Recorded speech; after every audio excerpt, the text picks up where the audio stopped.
jibber jab, bamboozle, nuka noozle, bippity bop, she-gall.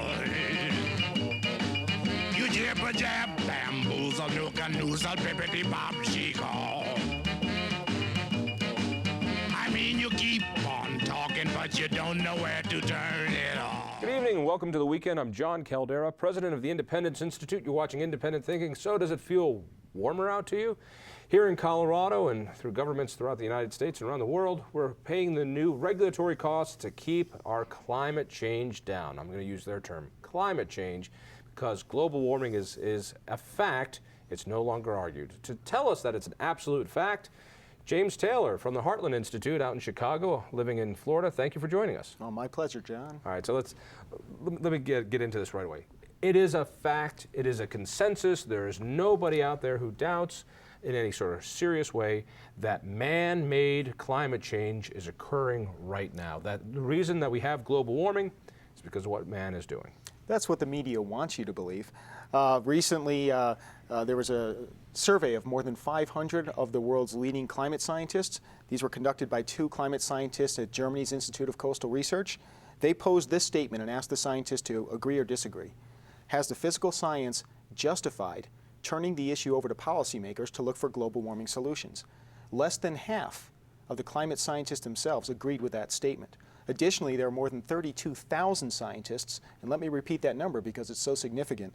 More than 32,000 scientists signed a petition sponsored by a past president of the National Academy of Sciences, co-authored by an atmospheric scientist at Harvard University, 12-page document documenting how humans are not creating a global warming crisis. More than 32,000 scientists heard about the petition, made the affirmative effort to go find it, read it, and then put their own reputations on the line to sign it. For those of us who are doubters, skeptics, some call us deniers, as if we're Holocaust deniers, that we're denying the fact, having even this discussion is a difficult thing for them to do. They don't want to have a debate over whether or not global warming is man-made or largely man-made. They don't want to have that. They want to get past it. In fact, if you're asking for an honest debate, that's hard to happen. I want to make it clear, you're sitting here by yourself, although we asked Tom Plant, who's with Governor Ritter's Office of Energy, to come, or to send anybody else from his office. We didn't get a response over there. We also asked somebody from the Rocky Mountain Climate Organization, his name was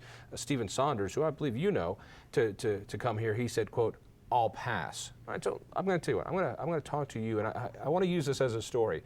You've been in town. The reason you're here is you were invited to speak at a government agency on a panel discussion on this, and you've had two such meetings while you were here. Tell me about the personal exchange, and I know it's personal. I'm going to pull this out of you because I think it underlines and illustrates just how harsh it is if you want to come up and say, I don't believe that. I'd like to have a debate on this. What happens? Describe it for me. Right, and actually the sad thing is it's not even that unusual. Frequently, when I am speaking or some presentation, the other side is invited to participate, they'll turn it down flat out. Now, if it's a government agency, they have a harder time staying away. So I was participating on a panel. It wasn't so much a debate as dueling presentations.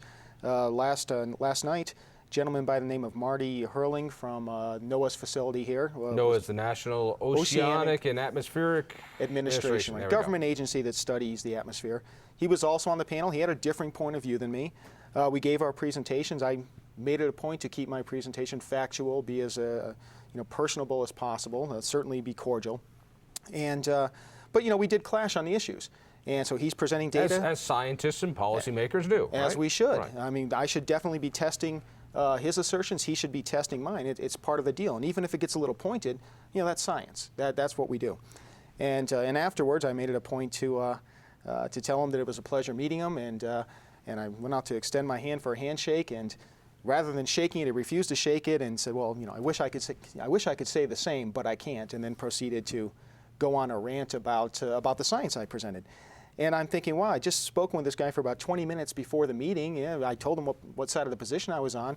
I guess because he thought I wouldn't be effective, he was personable then. But once we have a discussion and I'm taking apart everything he has to say, he takes it very personally. Did he challenge you with the facts during the panel discussion? No, not at all. I mean, he was presenting models, I was presenting real-world data. And then the same thing happened this morning. Marty didn't make it, but one of his colleagues, Brad Udall, was a little bit more personable during the conversation, during the actual presentation. But afterwards, once again, I go and extend my hand and say it was a pleasure, and Brad responds, well, I wish I could say the same. And it's a shame because... No, I've known you for a couple of years. You're not a difficult guy to have a conversation with, and you enjoy arguing facts and figures and presentations. So the idea that the people who disagree with you, one, won't come on the show to debate this with you, and when they do have a presentation with you, won't even shake your hand. Is it a bit of being a leper if you question what the media calls this consensus? Well, here's really the sad part about it. It's not so much whether or not you're, having a nice friendship or, personal conversation with somebody.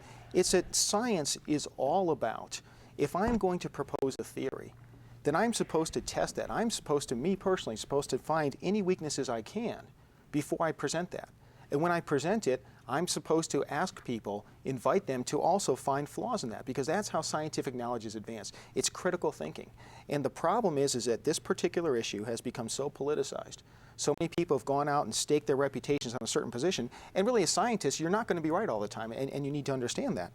But what happens is you have a breakdown in communication. What happened today and yesterday to me happens, I hear this story all the time, from scientists who present the same data I do at conferences. Then the people on the other side, they won't talk to them. They try to. Just recently, the NASA Goddard Institute reported that October 2008 was the warmest October in history. I remember the headlines. Headlines Right. said, October, warmest October Right. in history. Thus saying, you see? Right, and now here's some background on this, is that several people who are rather skeptical of this global warming scare have in the past said, hey, can you send us your data by which you're compiling these temperature reports? Can you send us the information that you have so we can look it over too? And rather than saying this is science, we're looking for truth, instead they refuse to do it. They get all nasty about it. They post blog entries criticizing these people for daring to challenge them. Well, what happened is when the Goddard Institute reported that October 2008 was the warmest October in history, turned out that these very people who they refused to share information with went back and independently checked the data. And they found some very serious flaws, such that rather than being the warmest October in history, it was actually very normal for any October. Now, the scientists that had been exposed that their data was wrong, rather than saying thank you very much, now we can advance scientific knowledge, instead got all uppity about it and criticized the people for daring to challenge them. Did they say that the correction was wrong, however? No. So, and this happens. When you're dealing with statistics, when you're dealing with facts and figures, and particularly this type of modeling, when you're looking back at past statistics, errors are going to be made. Right. They made an error when they said it was the warmest October in history. So you say, I guess it wasn't. Right. Because usually scientists don't have that kind of ego case. They're trying to get to the facts. Right, and at the Goddard Institute, one of the modelers who's responsible for the error, he posted a blog entry. It's titled Mountains and Molehills. He blows off his error, in which they had a big public statement of being the warmest October in history with serious political ramifications if people believe that's the case. Instead, he blows it off as a mere molehill, and then spends the rest of his blog saying, number one, you can't blame us for the error because we don't have enough funding to check the data. Number two is he says, well, even if there was an error, the people who found it, they're looking to find errors. They want to find errors. So therefore, they're bad people, and we shouldn't pay any attention to them. This is what happens when personal relationships break down, when rather than sharing information, even with people who you disagree with, and saying, yes, here's the data, and we don't have the financial resources to check it ourselves, so I'm glad you're doing a service to science and checking it. Instead, people refuse to shake hands, call people's names, you no longer have cooperation. Overall, a lot of people are acting as if this debate is over. In fact, our president-elect has said, this debate is over, now is the time for policy action. We're all going to accept that man-made activity, CO2, is causing global climate change, particularly global warming, and now we are going to go into the policy phase. Even our current president has put in new CAFE standards, partly because of oil prices. Of course, those CAFE standards, when they put up the first time in the 1970s, bumping up car standards to, was it 25 miles a gallon? Government statistics show because of those lighter cars, about 50,000 people have died in accidents that otherwise would not have. A whole new Vietnam with a stroke of a pen. And much like Vietnam, no blood for oil. That's my take. No blood for oil, I agree.